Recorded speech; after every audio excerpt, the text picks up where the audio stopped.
The gun was already in his hand when Maude Sullivan kicked open the door of the Hartwell ranch office, and for one suspended heartbeat, neither of them moved.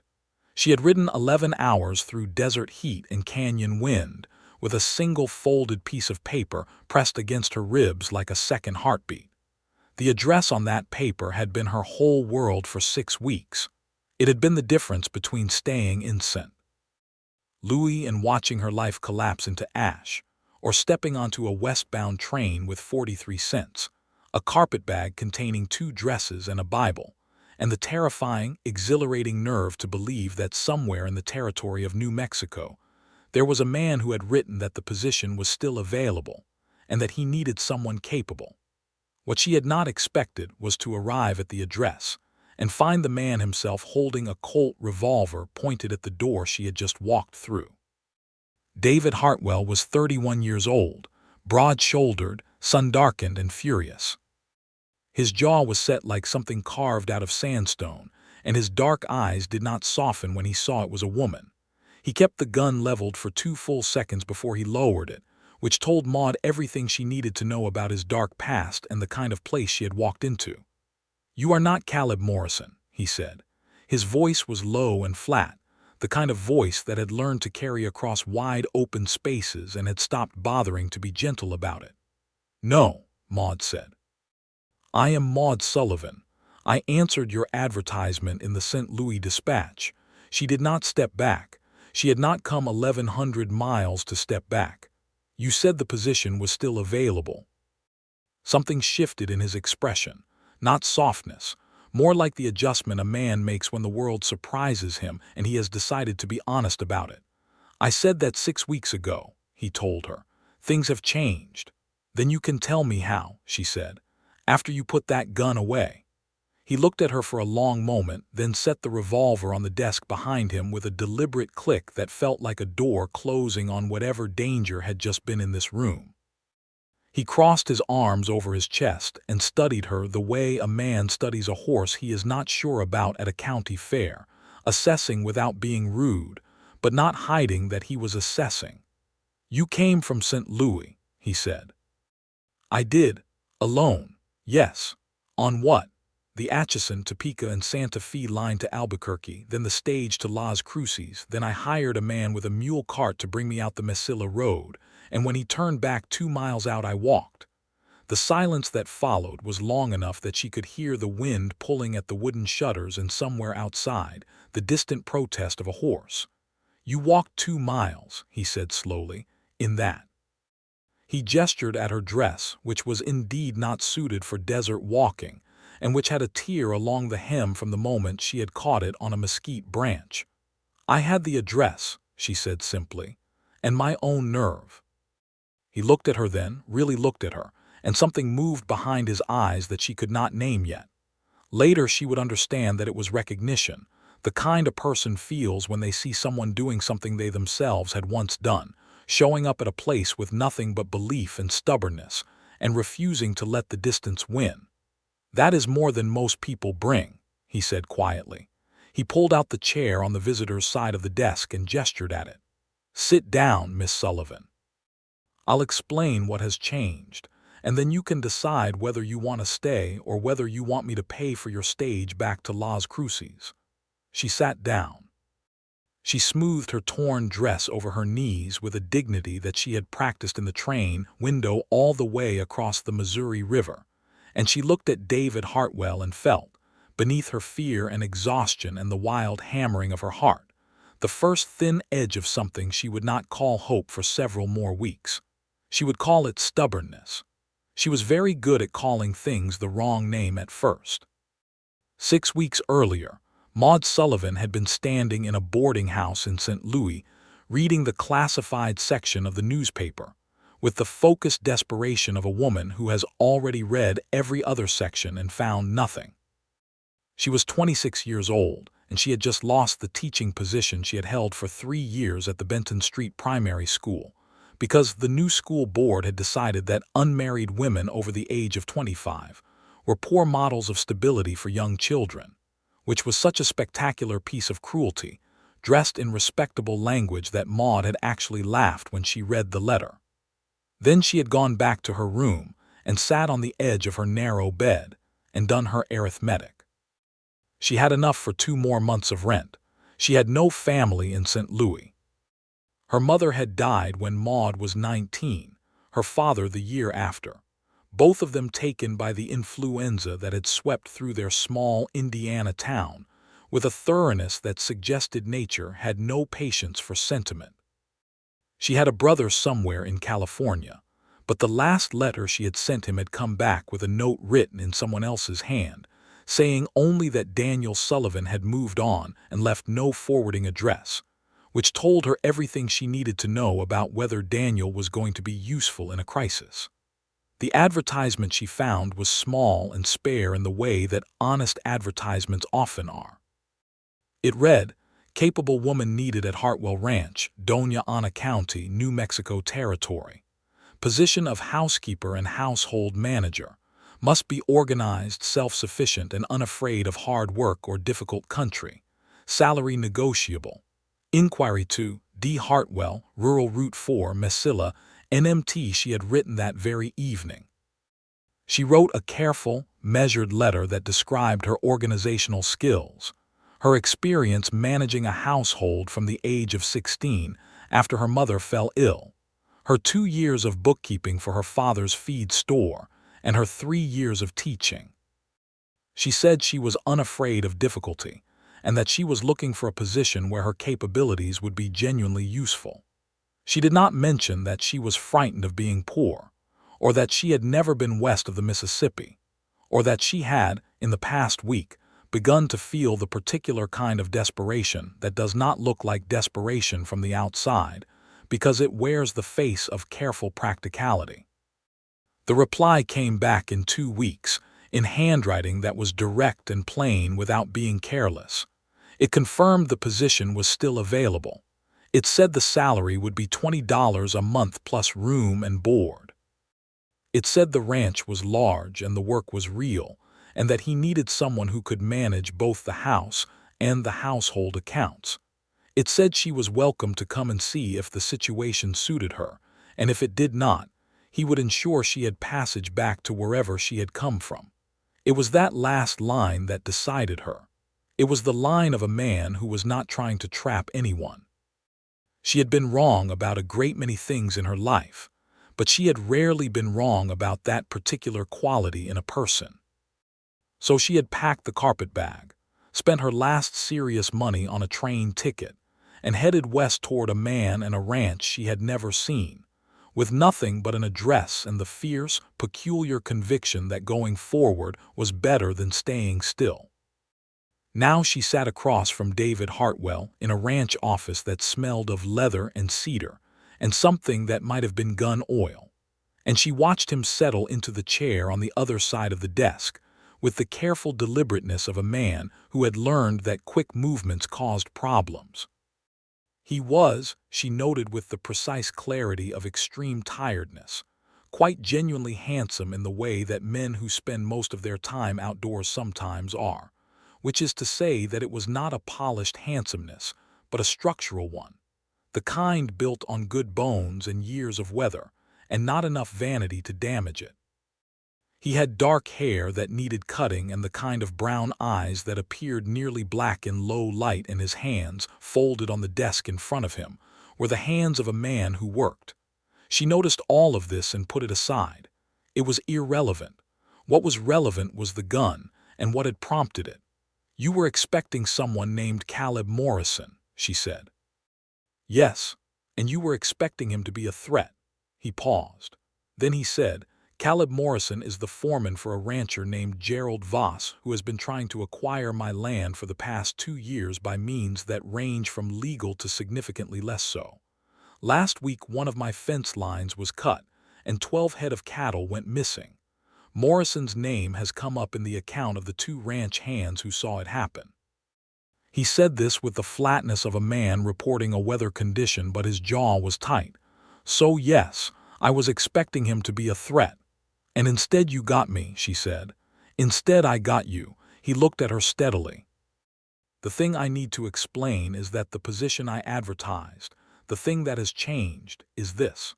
The situation here is not stable. There is a dispute with Voss that has not been resolved and may get worse before it gets better. I am not in a position to guarantee safety in the way that I would have been 6 weeks ago when I placed that advertisement." He paused. "I will understand if that changes your calculation." Maude thought about the boarding house in St. Louis and the letter from the school board and the 43 cents in her purse. "Does the position still pay $20 a month plus room and board?" she asked. His mouth moved in something that was not quite a smile. "It does." "Then my calculation has not changed," she said. He studied her for another long moment. Then he unfolded his hands and stood up and extended one of them across the desk. "Then welcome to Hartwell Ranch, Miss Sullivan," he said. "I'll have Mrs. Reyes show you to your room." She shook his hand. His grip was firm and brief and businesslike, and she felt the roughness of his palm against hers and thought, for absolutely no logical reason, that she had arrived somewhere real. The woman who showed her to her room was named Esperanza Reyes, who was the cook and the person who had been holding the domestic operations of Hartwell Ranch together, since the previous housekeeper had left 3 months ago to marry a banker in Las Cruces. She was 47, sharp-eyed, and she looked Maude over with the frank assessment of someone who had seen too many unsuitable people come through this door to waste politeness on false starts. "You are thin," she said. This appeared to be her opening verdict. "I have been traveling for 4 days," Maude said, "and before that, I was economizing." Esperanza made a sound that managed to convey both sympathy and businesslike pragmatism. "I will bring you something to eat after I show you the room. The room is small, but it has a real window. The last woman who had it complained about the wind. I told her this is New Mexico, and the wind does what it wants, and she could either accept that or go back to Ohio." She led Maude down a hallway floored in dark wood, past a kitchen that smelled of chilies and corn and something roasting. "Did you really walk from the Mesilla Road? 2 miles, yes. Mr. Hartwell told me. He looked like he did not know what to think about that." "What did you think about it?" Maude asked.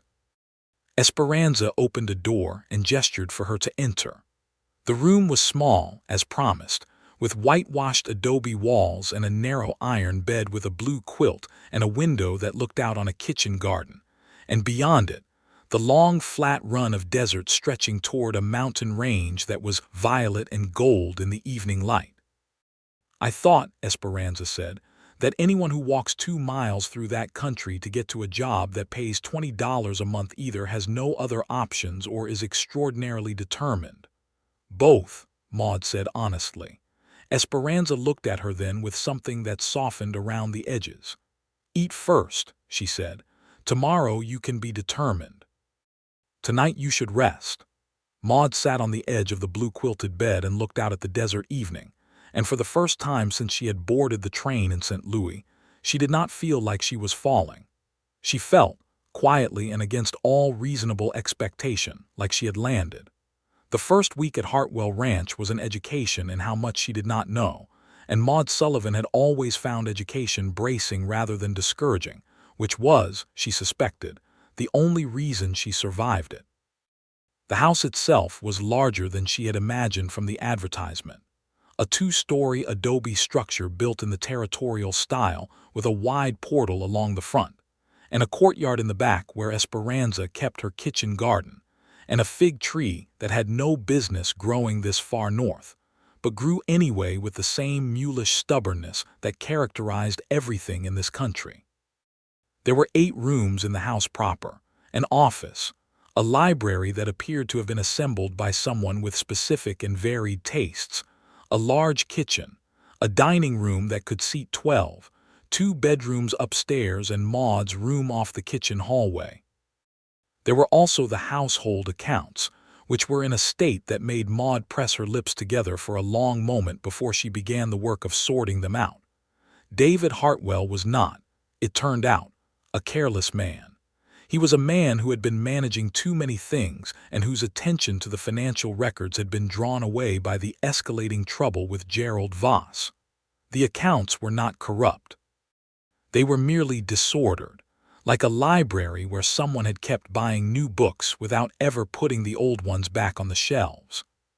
She spent 3 full days at the desk in the corner of the library sorting bills of sale and delivery records and payroll figures, while Hartwell came and went with the focused purposefulness of a man who has convinced himself he is not curious about what she is doing.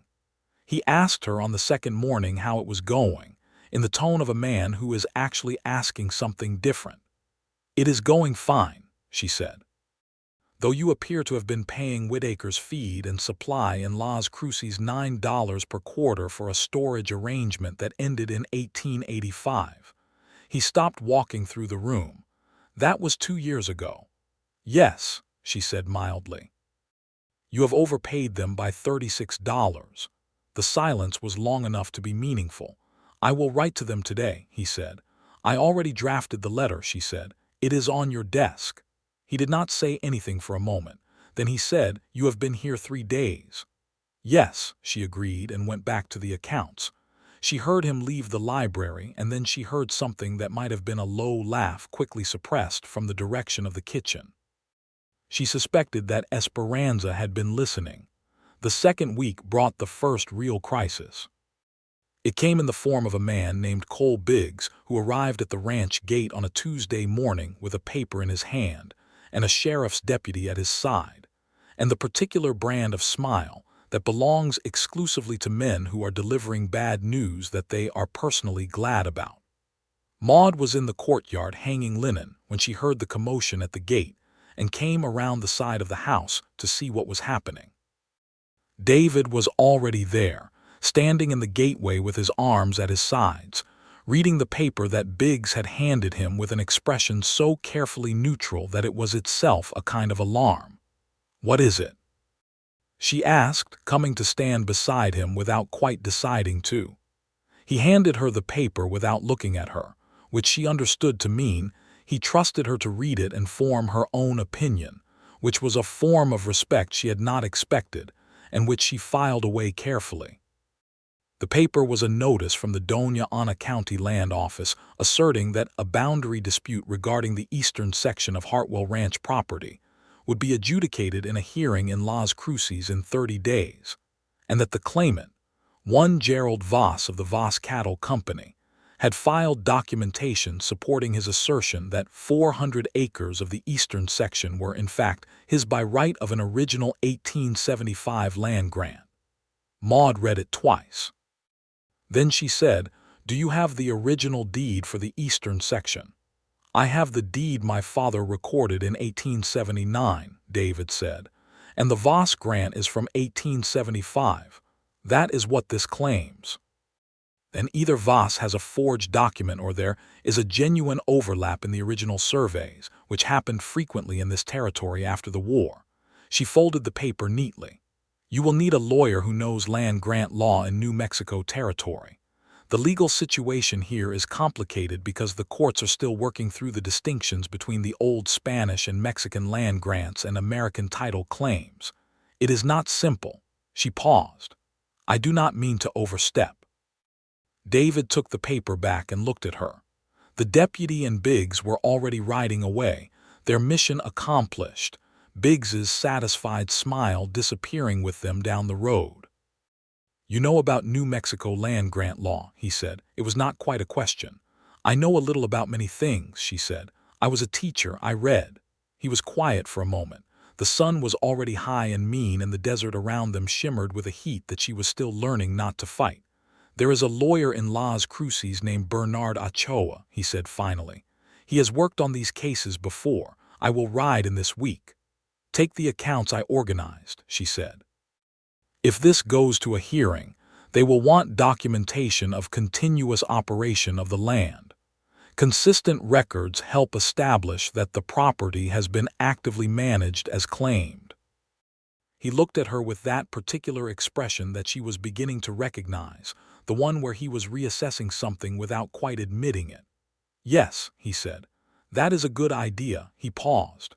"Thank you, Miss Sullivan." "You are welcome, Mr. Hartwell," she said, and went back to the linen. But she could feel his eyes on her back as she walked, and she permitted herself, very privately, to stand a little straighter. It was Esperanza who told her about the dark past, a week into Maude's time at the ranch.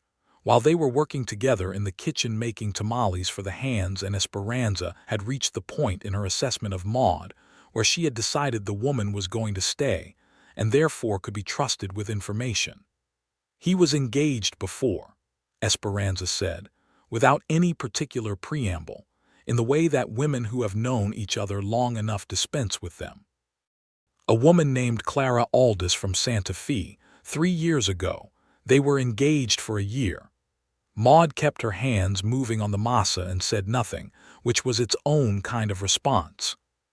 She decided, Esperanza continued, that the ranch was too isolated and that David was too serious and not enough fun, by which she meant he did not want to spend every winter in Santa Fe going to parties.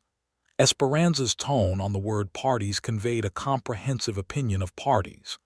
She broke the engagement and married a railroad man from Denver who has taken her to live there. I have heard she is not as happy as she expected to be, but that is another story. Why are you telling me this? Maude asked. Esperanza looked at her with the expression of a woman who considers unnecessary indirectness a waste of everyone's time, because he has been closed since then. Not sad, exactly. Closed like a window that has been latched from the inside, she returned to her work. He was not always that way. When he was younger, before his father died and he took on the ranch alone, and before Clara, he was a man who laughed more, who was easier. She paused. I think it would be good for him to laugh more again. I noticed that the accounts being sorted and the letter to Whittaker's made him laugh. It was a small laugh, Maude said, barely audible. That is where all large laughs begin, Esperanza said placidly, and handed her more masa. The third week, David Hartwell asked her to ride out with him to look at the eastern section. He said it was because she had been helpful in thinking through the land dispute, and it might be useful for her to understand the geography. He said it in the tone of a man who has prepared a reasonable explanation in advance and has not quite convinced himself of it. She had not ridden much since Indiana, and she said so honestly, and he put her on a gentle bay mare named Agnes, who appeared to have no opinions about anything and an extremely comfortable gait. He rode a taller roan with opinions about everything, which he managed with the ease of long practice. They rode out east in the early morning before the heat arrived, across scrubland that was beautiful in a way Maude was only beginning to understand. Not the green, comfortable beauty of Indiana, but something harsher and more demanding. The kind of landscape that does not try to charm you, and therefore means more when it does. The Oregon mountains rose ahead of them in layers of purple and copper, and the sky above was the particular shade of deep blue that she had never seen in the Midwest, and could not quite describe without sounding excessive. How long has your family had this land? She asked, when they had been riding long enough that the question felt natural rather than pointed. My father came out in 1871, David said. He bought the original 200 acres from a man who was giving up and going back to Virginia. The eastern section he acquired in 1879 through a legal purchase from the estate of a man named Delgado, whose family had held the land under the old Mexican grant system. All properly recorded and documented. His voice was level, but she could hear the hidden tension underneath it, the knowledge that someone was now trying to unmake that history. And Voss? She asked. Gerald Voss arrived in 1882, he said, with money from back east and the kind of ambition that does not concern itself too much with how the land is already being used. He has bought out 4 smaller operations in this county in the last 4 years. Some of those sales were willing, some were not. He paused. He does not do anything that can be precisely called illegal. He simply creates situations where people find it very difficult to refuse. That sounds like a man who understands the edges of the law without respecting its spirit, she said. That is exactly what it sounds like. They stopped at the top of a low ridge and looked out over the eastern section. 400 acres of grass and scrub, and a seasonal creek bed that ran water in the winter. It was not dramatic country, but it was good grazing country, and she understood immediately why someone would want it. "This land represents about a third of my winter grazing capacity," David said quietly, looking out over it. "If Voss takes it, it changes everything about whether this operation is viable." She looked at him in profile against the morning sky and thought about his father building this place out of 200 acres of someone else's giving up, and this man who had taken over alone after his father died, and the engagement that had ended, and the fence line cut, and the cattle stolen, and now this. The weight of it was not visible on his face because he was the kind of man who had learned not to let weight show, but she could sense it the way you can sense the depth of water even when the surface is calm. "We will find the documentation," she said. "We will build the strongest possible record of your continuous legal claim to this land, and we will find a lawyer who knows how to present it to the court." He turned to look at her. They were close enough that she could see the detail of his expression clearly, and what she saw there was not hope exactly, because he was too careful for hope, but a kind of careful attention that was its own form of it. "You said we," he said. She had not noticed that herself until he pointed it out. She felt a warmth in her face that had nothing to do with the morning sun. "It is an expression," she said. "Yes," he said. "I know what it means." He looked back out over the eastern section for a moment, then said quietly, "I am glad you walked those 2 miles, Miss Sullivan." She said nothing. She looked at the distant mountains and felt something shift in her chest, very quietly, like a door unlocking from the inside. The trouble came to a head in October, which was 4 weeks after Maude's arrival, on a night when the temperature dropped hard and fast, and the wind came down from the mountains with a seriousness of purpose that rattled every window in the house. She was in the library going over the notes that Bernard Ochoa, the Las Cruces lawyer who had come out the previous week, had sent with his preliminary findings, when she heard voices outside, and then the particular sound of horses ridden too fast being stopped too quickly. She went to the window. There were 4 men at the gate, not the respectful stopping distance of men with a legitimate errand, but the crowding, pressing posture of men who wanted to make a point. The light from the stable lanterns was enough to see that one of them was Cole Biggs. David came out of the main house door, and she saw his hands at his sides and the set of his shoulders, and she thought, with the calm clarity that arrives in crisis, that he was going to handle this alone and badly. She went back to the desk and picked up the notes Ochoa had sent and walked out the front door without fully deciding to. It was cold. The wind was every bit as serious as it had sounded from inside.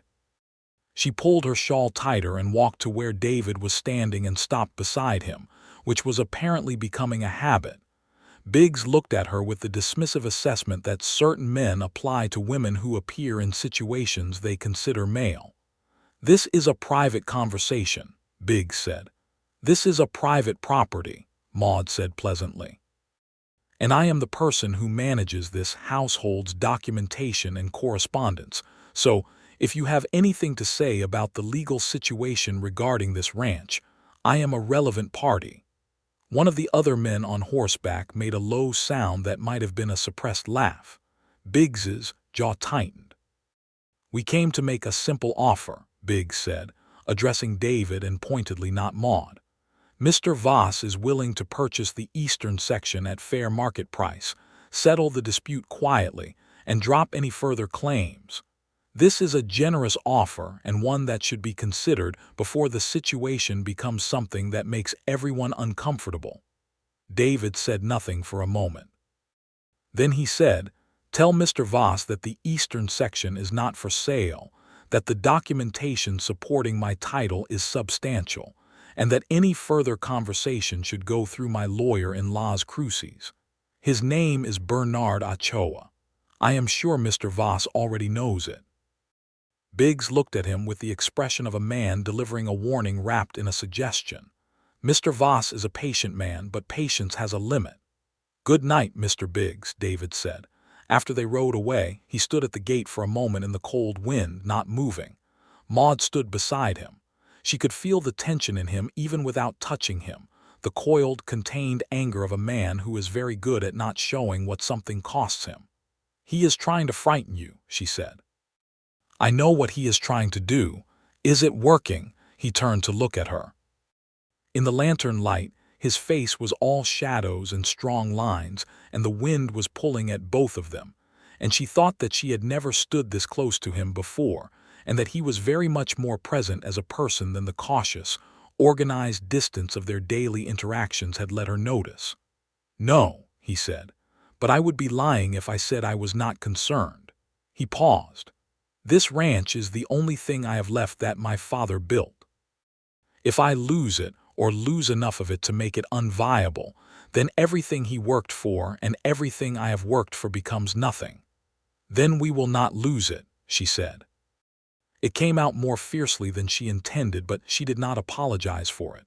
He looked at her for a long moment with an expression that she could not entirely decode, though she was getting better at reading him. Then he said, "You know, when you walked through that door on your first day, I had a gun pointed at you and you did not even flinch." "I flinched," she said, "on the inside, but not on the outside." "No, why not?" She considered this honestly. "Because I had walked 2 miles to get there, and I was not going to let a gun send me back." He made a sound then, a real one, not the suppressed half-laugh she had heard from the library that first week, but something fuller and more genuine, and it changed his whole face.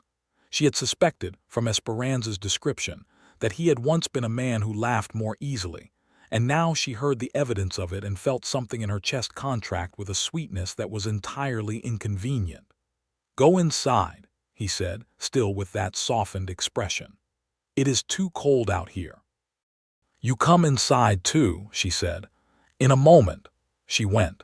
She did not look back because she knew if she did it would mean something specific, and she was not ready for specific meaning yet. But she thought about his laugh for a very long time after she was back inside, and she did not go to sleep until considerably later than usual. November brought 2 things: the progress of the legal case, which was going reasonably well under Ochoa's capable management, and the awareness, slow and clarifying like the shift from pre-dawn dark to actual morning, that David Hartwell was not indifferent to her.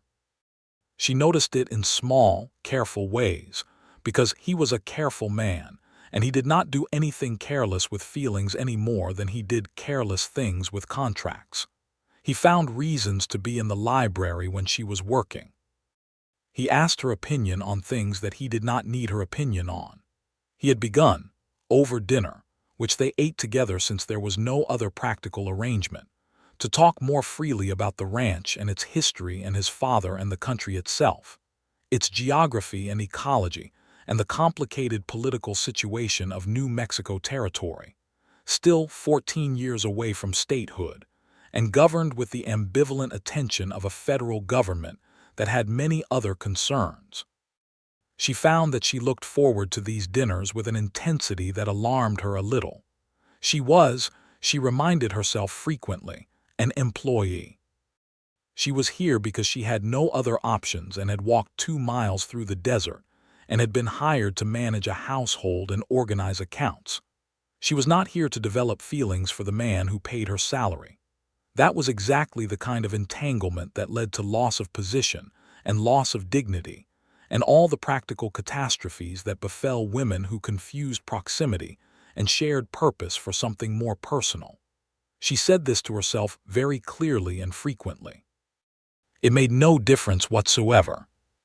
The evening she knew, with the certainty she usually reserved for well-documented facts, that she was in serious trouble was a Friday in November when the first real cold of the season had arrived, and Esperanza had made a large pot of postle, and there was a fire in the library fireplace, and David had found, in the library's somewhat eccentric collection, a volume of poetry by Walt Whitman that he had apparently not read and was reading aloud from, across the library from where Maude was working. In the tone of a man trying to decide what he thought about something, he read a passage and then said, "Is this optimistic or is it unhinged?" "Both," she said, without looking up. "That is rather the point." He read another passage. Then he said, "Do you like poetry? I liked Emily Dickinson before it became fashionable to like Emily Dickinson, which means I feel simultaneously vindicated and annoyed." He laughed. The real laugh, the one that changed his face. He laughed and said, "That is the most precisely described literary grievance I have ever heard." She looked up then and found him watching her, and the firelight was doing extraordinary things to the quality of the air between them, and she knew with complete certainty that she was in trouble. She looked back down at the accounts. "I need to tell you something," he said. Her pen stopped moving. "I want to make sure," he said carefully, with the deliberateness of a man who has thought about how to say something and is still not sure the words are right, "that you know this position is a permanent one, if you want it to be. I am not a temporary solution to an organizational problem. This is a real offer of a real long-term position." She looked up. He was looking at the book, not at her, which she understood to mean that he was being more honest than he usually permitted himself to be and needed the cover of apparent casualness. "I had not thought of it as temporary," she said. "Good," he said. He turned a page. "I am glad to hear that." There was a silence that was not uncomfortable. "Also," he said, apparently to the Whitman, "I enjoy these evenings." "So do I," she said, apparently to the accounts ledger. They both stayed in the library another 2 hours, working and reading and occasionally saying things to each other. And it was the most comfortable and the most quietly charged 2 hours Maude Sullivan had spent in as long as she could remember. And when she finally said good night and walked down the corridor to her room, she stood at the window for a long time looking at the desert night and the stars that were, out here away from any city, so numerous and so bright that they seemed almost aggressive about it. She thought about Clara Aldous and the window latched from the inside. She thought about her own closed-off caution, the years of being sensible and self-sufficient, and not expecting warmth because expecting warmth was how you got hurt.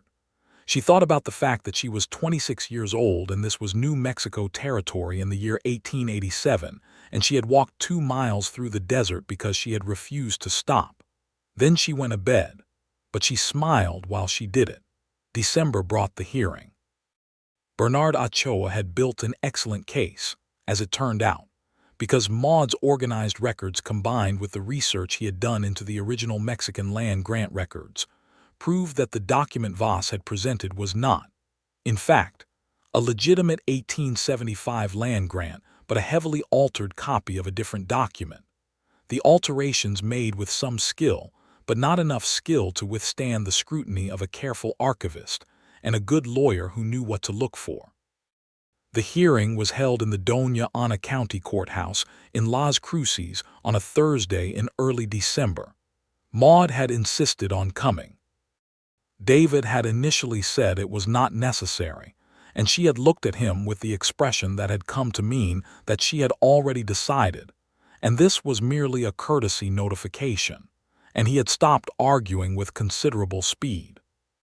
They rode in together on the Tuesday before and stayed in separate rooms at the Amador Hotel, which was the finest establishment Las Cruces offered, and ate dinner in the hotel dining room, where David was recognized by several people, some of whom regarded him with straightforward friendliness, and some of whom had the careful neutrality of people who were not sure which way the wind was blowing and did not want to commit. Gerald Voss was in the dining room too. Maude saw him before David did, because she was facing the room and David had his back to it. Voss was older than she had imagined, perhaps 60, with the well-fed look of a man who had not missed many meals in 20 years, and the cold, calculating eyes of a man who measured everything in terms of what it could become with a different owner. He looked at David's back for a moment, and then his eyes moved to Maude and he assessed her the way men like him always assessed women, as variables rather than as people. "He is here," she said quietly. David did not turn around immediately, which was its own kind of discipline. He finished what he was saying, set down his fork, and then turned with the relaxed, unhurried movement of a man who is not going to give anyone the satisfaction of seeing him startle. Voss nodded once with the smile of a man who still believed he was going to win. David nodded back. equally brief, equally expressionless. "Do not let him disturb your appetite," Maude said. "He does not disturb my appetite," David said. "Good, eat your dinner then. You will need your energy for Thursday." He looked at her and the corner of his mouth moved. "Has anyone ever told you that you are very practical in tense situations?" "My mother used to say I was aggravating," Maude said. But she meant it affectionately. He looked at her for a moment, the way he had started to look at her more frequently, open and quiet and without the careful management of expression that was his default. "She sounds like she knew you well," he said. "She did," Maude said. "I miss her." It was a simple thing to say, and she had not planned to say it, and it sat in the air between them with the particular intimacy of an unguarded truth. "I miss my father," he said quietly. "Every time something big happens with the ranch, I miss him." "What would he think of all of this?" she asked. "He would be furious about Voss," David said. "He would also, I think, be impressed by the way the accounts are organized." She laughed, and he laughed with her, and across the dining room Gerald Voss watched two people laugh together over dinner, and something in his face went a little less certain. The hearing on Thursday took 4 hours. Ochoa presented the documentation clearly and methodically. The opposing lawyer, a man from Albuquerque named Crane, who was very good at sounding authoritative about things that did not hold up to scrutiny, was significantly less effective when Ochoa, with the calm precision of a surgeon, walked the judge through the specific alterations in the document Voss had presented. The judge, a man of approximately 60 named Harlan Moore, who had the air of someone who had heard enough legal creativity to last several lifetimes, asked several sharp questions, and looked at both sets of documents for a long time, and then said that he would deliberate and issue a ruling. The ruling came 2 days later, on a Saturday morning, delivered by messenger to the Amador Hotel. Maude was at the writing desk in the hotel's small parlor working on correspondence when David came in with the letter and stood in the doorway reading it, and she watched his face and saw the thing that moved across it. Not relief exactly, because relief implies the possibility of accepting the other outcome, but the release of something he had been holding tightly for a very long time. He looked up. His eyes were bright. "The ruling is in my favor," he said. "The Voss document has been found fraudulent. The eastern section is mine." She did not plan what happened next. It happened entirely without planning, which was new for her, Maude Sullivan, who planned everything. She stood up from the desk and crossed the parlor and put her arms around him. It was impulsive and completely sincere, and she felt him go still for the length of a single breath, and then his arms came around her too, warm and certain, and with the careful firmness of a man who was making sure it was real. They stood like that for a moment that was longer than socially sanctioned for a housekeeper and her employer and shorter than either of them wanted. She stepped back.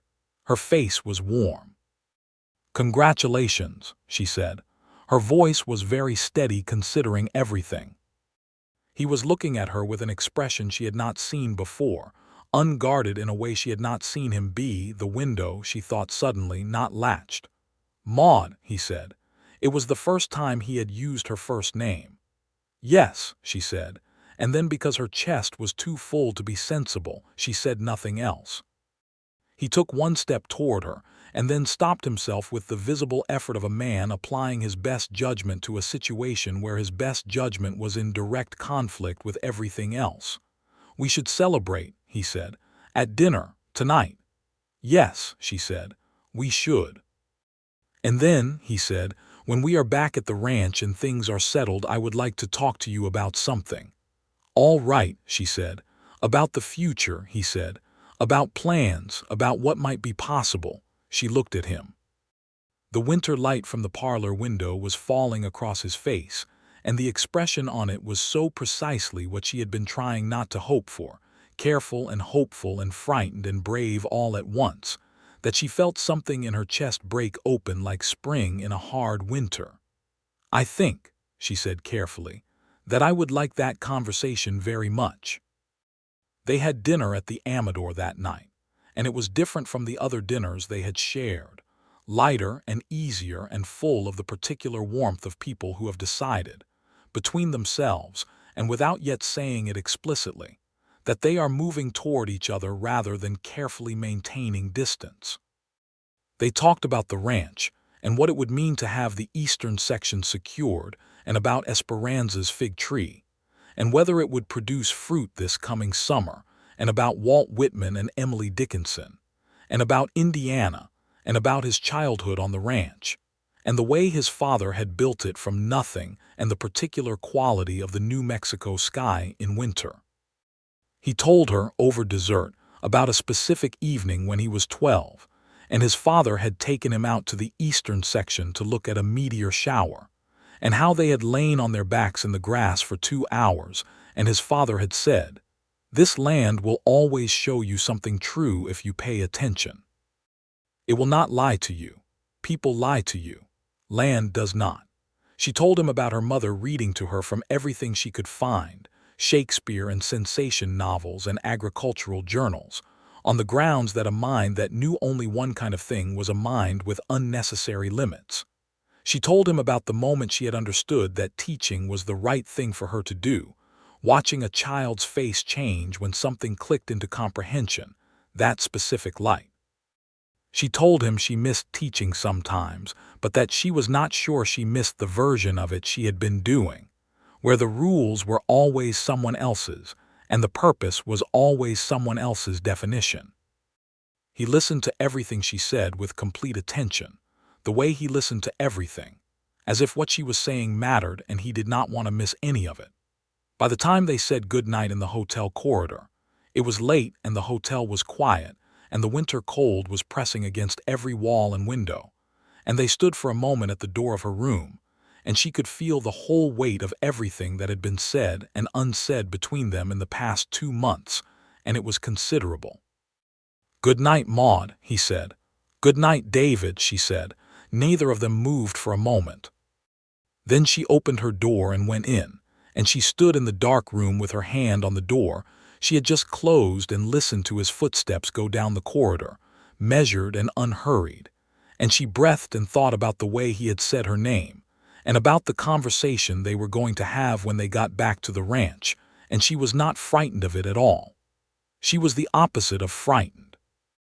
The ride home took 2 days, and the weather came in on the second day.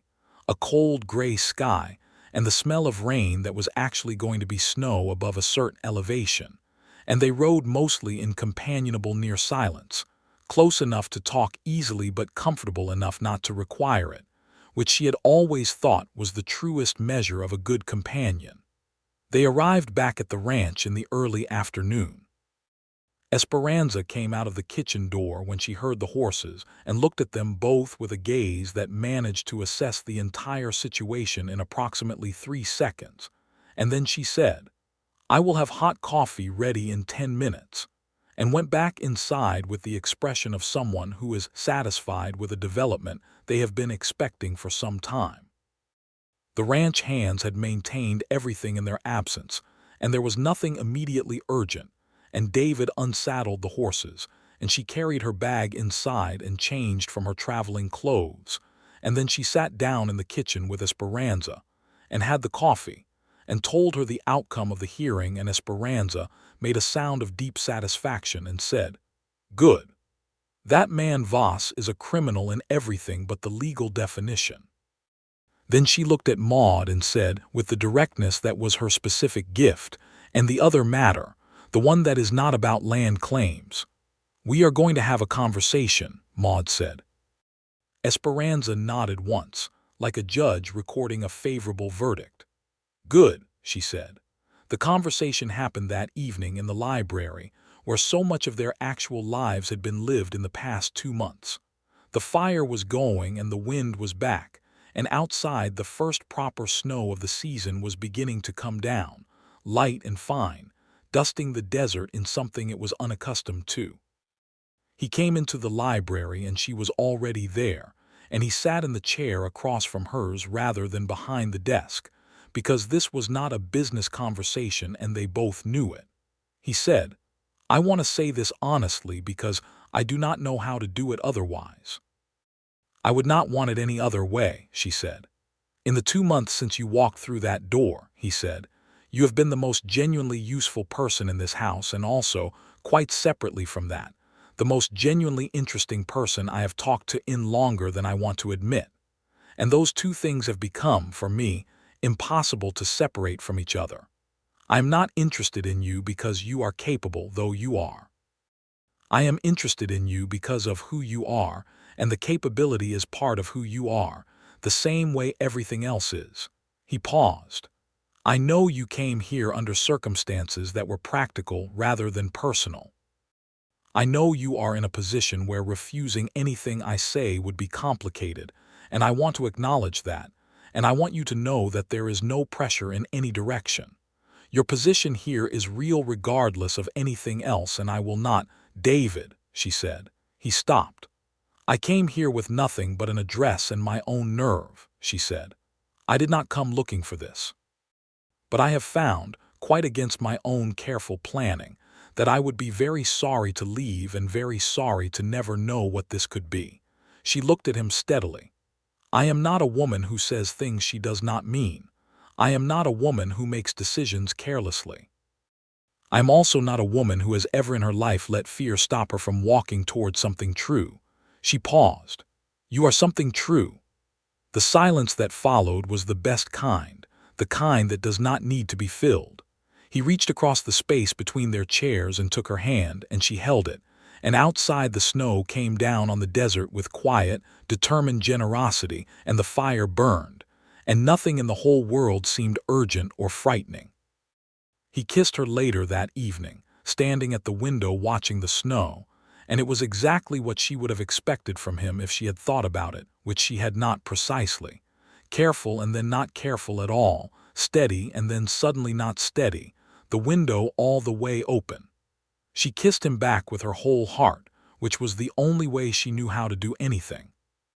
The next several months were the happiest of Maude Sullivan's adult life, though she was not the kind of person to say so dramatically, and in fact said it very quietly, to herself. On a March morning when the desert was coming alive with color after the winter rains, and she was standing in the kitchen garden with her hands full of rosemary and the knowledge, clear as the blue sky above her, that she was genuinely, unreservedly happy. She and David moved slowly, because they were both people who had learned that moving too fast was how you missed things. They were formal in front of the hands because that was right and practical, and she would not have wanted it any other way. They were not formal in the library or on the occasional morning rides or over dinner, and the evenings in the library had become something she would not have traded for anything in the world. He told her more about his father, about the early days of the ranch when there was no real house, just a two-room adobe, about the particular kind of hope that building something requires that is close to faith in its unreasonable persistence. She told him about Indiana and about teaching and about the year after her parents died, when she had held herself together by pure stubbornness, and had eventually looked up and found she was more herself than she had been before, which was unexpected but true. They talked about everything: books and land and politics and the peculiar contested status of New Mexico Territory, which had applied for statehood 6 times and been refused each time for reasons that felt more like prejudice than policy, given the large Spanish-speaking population and the persistent federal suspicion of anything that didn't look like the eastern states.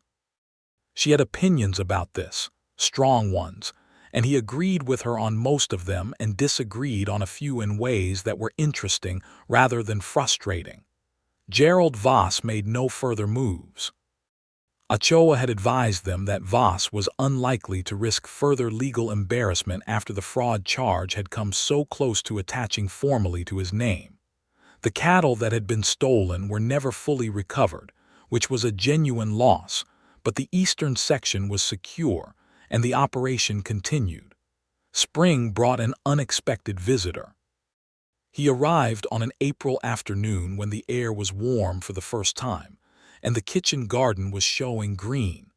A man of perhaps 35 on a good horse, travel-worn but not ragged, with the bearing of someone who had been in the military, and had not entirely left it behind even after leaving. He asked for Hartwell Ranch, and one of the hands directed him to the house, and Maude answered the door, and he introduced himself as James Hartwell, David's younger brother, who had been working as a surveyor in Arizona Territory for the past 4 years, and had written 2 months ago to say he was thinking of coming home. He was enormously charming in the easy way of men who have confidence without egotism, and he shook Maude's hand with a frank friendliness that made her like him immediately. And when David came in from the stable and saw his brother standing in the front room, his face did something that she had never seen it do before, went completely unguarded for a moment with uncomplicated delight. They embraced with the brief physicality of men who do not do it often and who mean it fully when they do. And then David looked between his brother and Maude with an expression that was slightly watchful. "I see you have found something that the advertisement did not mention," James said, looking at Maude with a smile that was entirely good-natured. "Mind yourself," David said. "I am minding myself," James said. "I am minding myself by saying that whoever organized those accounts in the library is either a genius or has a disordered amount of patience, and I cannot decide which." "Both," David said, which was so exactly Maude's own word that she laughed. James stayed for 3 weeks. He was good company and clearly loved this land the way David did, though he had needed to leave it for a while to understand what it meant to him. By the end of the 3rd week, it was clear that he was thinking about staying, and the conversations between the brothers about whether the operation could support 2 partners and what James's surveying skills might add to the management of the property filled the evenings with a productive energy that Maude found satisfying to listen to. On the evening before James left to close up his operation in Arizona and sort out his affairs before returning, he and Maude had a brief private conversation on the portal in the late afternoon while David was in the stable. "He is different than he was before I left," James said. "Before Clara left, he closed up." He looked at her with the directness of someone who does not see the point of being indirect when clarity is available. "You have opened something back up," she said. "He opened it himself. I simply did not close the door when he left it ajar." James considered this. "That is a precise and generous way to say it," he said. "Also, I think, accurate." He paused. "He has not said anything to you yet. Formally, I mean." She said nothing, which was its own answer. "He is working up to it," James said. "He is the most thorough man I have ever known, and he will not say something like that until he is sure everything is in order. He probably has a list." He grinned. "If you are waiting for him to be spontaneous about it, you will wait a long time. But when he says it, he will mean every syllable." She looked at the desert evening, the long gold light coming across the scrubland and the mountains going purple at the edges, and she thought about David Hartwell working up to something with his characteristic thoroughness, and she felt a warmth in her chest that made it difficult to be composed. "I can wait for something true," she said. James nodded once, satisfied. "Then you are exactly right for him," he said, and went inside. May came in warm and growing, and it was on a Saturday morning when the kitchen garden was fully alive, and Esperanza had made pan dulce and the whole house smelled of sugar and anise, that David Hartwell appeared in the library doorway when Maude was working at the desk and said, with the contained nervousness of a man who has rehearsed something and is now discovering that rehearsal does not fully prepare you, "I would like to ask you something." She set down her pen. She looked at him. He came into the room, and he did not sit down, and she understood that he needed the physicality of standing for this. "I am not a man who does things carelessly," he said. "You know this about me. And I want you to know that what I am about to say is the opposite of careless. I have thought about it from every angle I can find, and I have thought about who I was before you came here and who I have been since, and the difference between those 2 things is not small." He paused. "I know you did not come here looking for this. I know you came here with an address and your own nerve and a carpet bag and 43 cents. She blinked. "How did you know about the 43 cents? "Esperanza told me," he said. "She tells me things she thinks I need to know." He almost smiled. She has thought you were the right person since approximately the first morning, which I recognize in retrospect was before I did, but I got there.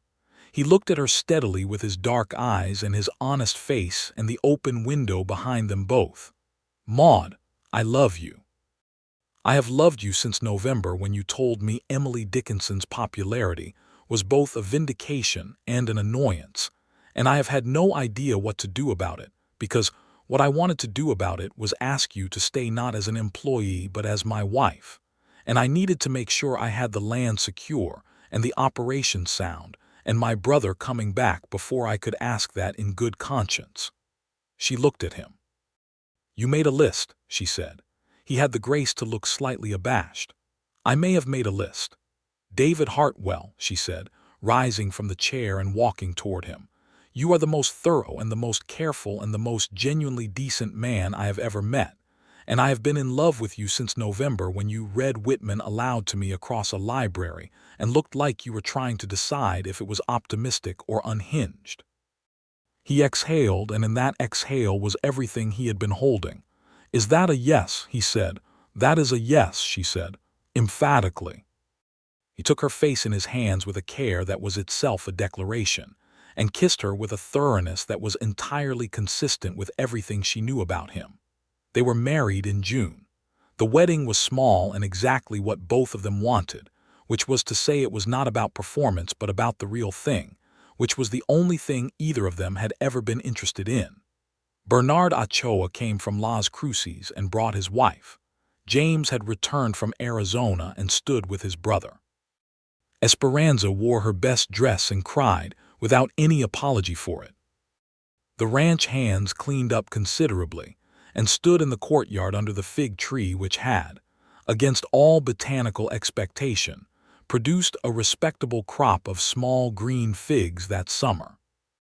The judge who married them was a man named Clement Fairfax, who had been performing this office in Doña Ana County for 15 years, and who said the words with the warmth of someone who understood that this particular ceremony, this specific promise, was the most important legal document that most people would ever be part of. When Maude Sullivan became Maude Hartwell, she did not feel herself change into something different. She felt herself become more fully what she already was, which was perhaps what a true partnership accomplishes. She had arrived at this place with nothing but an address and her own nerve, and those things had turned out to be exactly enough. They spent the first weeks of their marriage in a state of quiet, growing, deep happiness that neither of them talked about too directly, because some things are most real when they are lived rather than described. The evenings in the library continued, richer now, fuller in the way of things that have stopped being careful with themselves. He read to her and she read to him. They argued about books and politics and the management of the eastern section's water rights, and whether the fig tree counted as a domestic or agricultural asset for accounting purposes, which became a running disagreement of such good-humored absurdity that Esperanza threatened to move the tree to resolve the matter. James had come back and was working with David in the management of the operation, bringing his surveying knowledge to bear on a more precise mapping of the property boundaries that would, David said, ensure that no one could ever run a Voss-style gambit on them again. The brothers worked well together, differently but complementarily, James being the one more likely to take a creative approach, and David being the one more likely to make sure the creative approach was properly documented. October came, the one-year anniversary of Maude's arrival.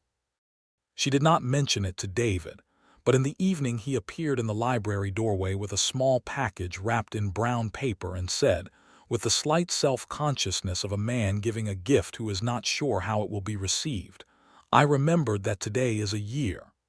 The package contained a copy of Emily Dickinson's poems, a proper edition, recent. "You have been using the library's copy," he said. "I thought you should have one that is yours." She held the book and looked at him and was, for a moment, not able to say anything at all. He watched her with the patient attention he always gave to things that mattered. "This is the best gift anyone has ever given me," she said. "It is a book," he said, but he was pleased. It is exactly the right book, she said, given by exactly the right person at exactly the right time. He came and sat beside her close, the way he had stopped pretending not to want to, and she leaned against him and opened the Dickinson and read aloud the first poem she landed on, which said that hope is the thing with feathers and that it perches in the soul and sings the tune without the words and never stops at all. She felt him breathe against her shoulder. That is not unhinged, he said quietly. That one is just true. Most of the best things are, she said. In December, Maude told David that she was pregnant. She told him in the kitchen, which was not planned, but she had just found out and could not wait for an appropriate setting, and Esperanza was there, and she did not try to make her leave because Esperanza had been part of this story since the beginning and had earned the right to be in this moment. His face went through several things in rapid succession, none of them hidden, which was the best possible evidence of how far he had come from the man who had taught himself to show nothing. He was surprised, and then he was moved, and then he was radiant with a happiness so genuine and unguarded that she felt her own eyes fill. He crossed the kitchen and took her hands in both of his and said, "Maude," in the voice he used when a word had to carry everything he could not fit into other words. "We are going to need a larger household account," she said, because she was still, at heart, practical. He laughed and then he hugged her, and over his shoulder she saw Esperanza put her hand over her mouth and then look up at the ceiling in the manner of someone preventing herself from weeping in public. Their son was born the following August, on a hot afternoon when the monsoon rains were moving across the mountains in curtains of gray, and the desert smelled of creosote and wet earth. He was a large, healthy, loud baby with his father's dark eyes and his mother's tendency to communicate his opinions emphatically and without apology. They named him Thomas William Hartwell, Thomas for David's father and William for no specific reason except that it suited him, which he proved by becoming a person who suited it thoroughly. Maude recovered quickly, which surprised no one who knew her. She was back at the library desk within 3 weeks with Thomas in a wicker basket beside her, and David found her there one morning with the accounts open in front of her and Thomas asleep and her reading glasses on and a cup of coffee at her elbow, and he stood in the doorway for a long moment just looking at her. She looked up. "What?" she said. "Nothing," he said. "I'm just looking." "You look like a man who is composing a speech," she said. "I am not composing a speech," he said. He came in and sat in his chair across from her, the chair that was his chair in the same way the library was both of theirs and the whole ranch was both of theirs now, not in the legal sense which was complicated and they would sort out later, but in the only sense that actually mattered. "I was thinking," he said, "about the day you walked in through that door." "With the gun," she said. "With the gun," he agreed. "And I was thinking about what I thought when I saw that it was you instead of Morrison, when I understood what you were and why you had come." She waited. "I thought," he said, "that no one who had come to this place in all the years I had been running it had come with as little and been as completely unafraid. And I thought that was something I did not entirely know what to do with." He paused. "I know what to do with it now." "Do you?" she said. "Yes," he said.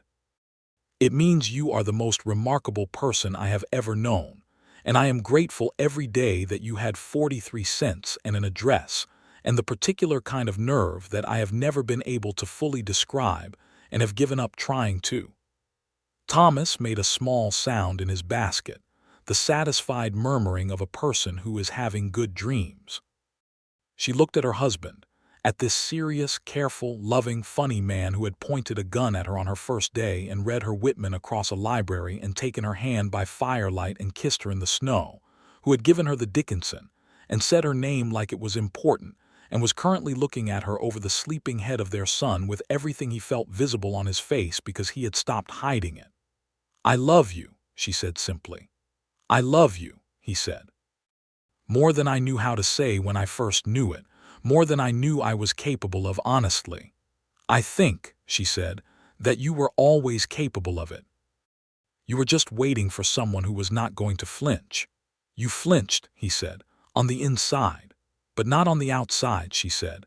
"No," he said, "not on the outside." And this was the thing she would think about later in all the years that followed when she tried to understand how they had arrived at the life they built together. She had walked into that room already afraid, already knowing the gun was there, already aware of all the ways it could go wrong.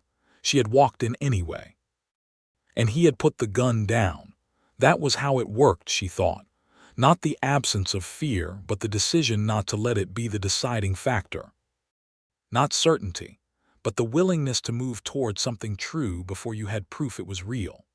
The years that followed were full in the way that lives built on real foundations are full, not without difficulty or sorrow, or the ordinary friction of two strong-willed people sharing a life, and an operation and occasionally competing theories about the proper management of the household accounts, but full in the sense that mattered.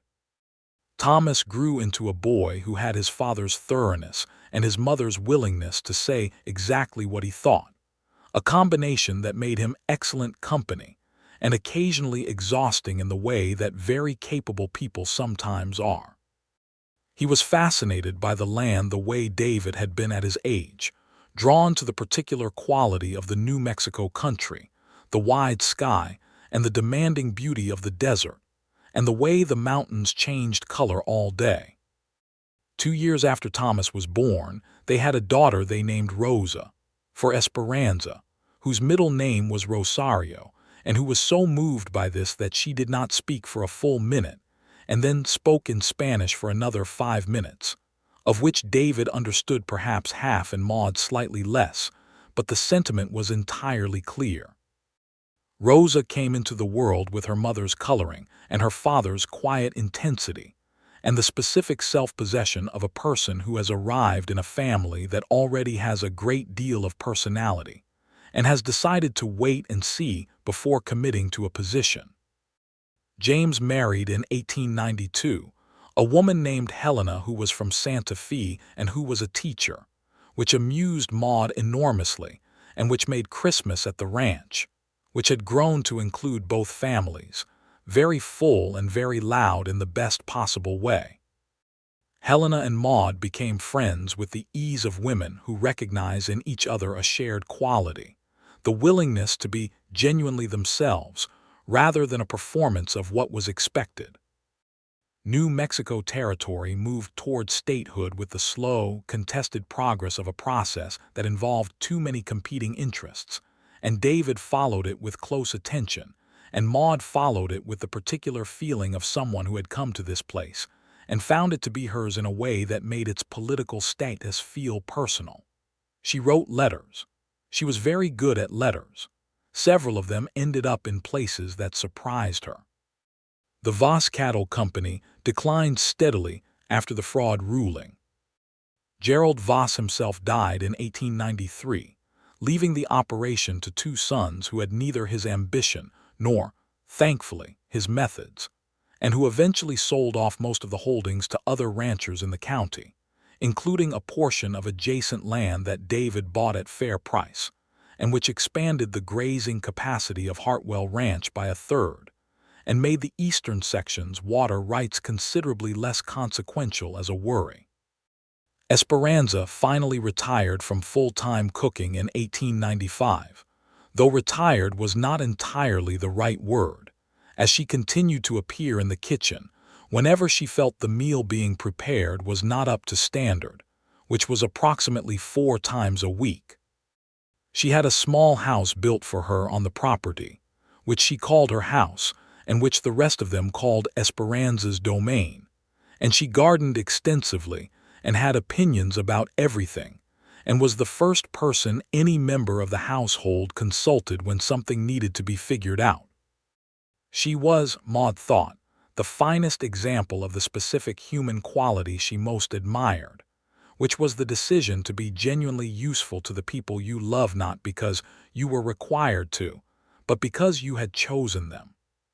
Thomas was 12 when he began helping seriously with the management of the accounts, which Maude taught him with the same precision she had brought to teaching arithmetic to children in St. Louis, except that Thomas was not a general audience and learned everything at twice the expected speed, and then asked questions she had to think about, which she considered excellent. The day Thomas came to her, at 13, with a set of corrections to the feed supply projections she had done the previous week, pointing out a mathematical error in her summer estimates, was one of the best days she could remember. She looked at the correction and confirmed that he was right and then said, "Good catch," without any qualification, and he beamed with the specific pleasure of a child whose competence has been genuinely respected. David, watching from the doorway, had the expression of a man who has been given more than he knew how to receive. They were happy. Not in the uncomplicated way of stories that have never been real, but in the deep, worn, genuine way of people who have chosen each other daily, through all the ordinary difficulties and occasional extraordinary ones, and have found that the choice holds.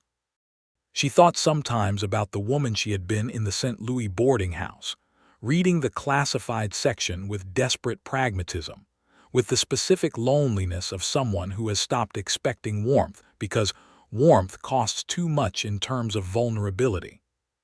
She thought about the train ride west, her face against the window watching the Missouri fall behind and the plains open up and the land change into something she had no reference for.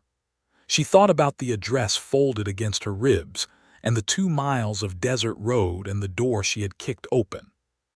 She had arrived with nothing but that address and her own nerve, and a man with a gun had said that was more than most people brought, and he had been right, though she thought now that what he had really been saying was that it was enough, that these 2 things, the knowledge of where you were going and the courage to keep moving toward it, were actually sufficient if you did not let anything stop you. She had not let anything stop her. In the fall of 1896, when Thomas was 8 and Rosa was 6, and the ranch was in the best condition it had ever been and New Mexico Territory was still not a state, but moving toward it with greater optimism than before, Maude sat on the portal in the evening and watched the sun go down over the desert in the extravagant display that this country performed every evening as if it had something to prove. David came and sat beside her close and handed her a cup of coffee, and they watched the light change the way they had watched it for 9 years, the mountains going from gold to copper to violet to the particular deep blue that preceded night. "I have been thinking," he said. "Tell me," she said. "About the advertisement I placed in 1887, he said. "I wrote it in about 10 minutes. I did not put a great deal of thought into it. I was looking for someone to manage the household and the accounts, and I described what I needed in the most practical terms I could think of." He paused. "I have thought about it a great many times since then. What would have happened if you had not read that specific newspaper, if you had found something else first?" "I did not," she said. "No," he said, "you did not." He looked at the mountains. "I think about that, the smallness of it. One advertisement in a newspaper in a city 1,100 miles away, read by the right person at the right moment. Are you asking whether I believe in fate?" she said. "I am asking," he said, "whether you think we found each other or whether we made each other." She considered this seriously, because he was a serious man who asked serious questions and deserved serious answers. "I think," she said slowly, "that we each arrived with the necessary materials and made something from them. I had the address and my nerve. You had the ranch and the willingness to put the gun down. Neither of those things on its own was sufficient. Both of them together were exactly enough." He was quiet for a moment, the good quiet, the comfortable one. "That is exactly right," he said. "That is precisely it." She leaned against him and he put his arm around her, and the desert night came on soft and cool, and from inside the house they could hear the children's voices, and from somewhere in the distance a coyote made its thin cry at the rising stars.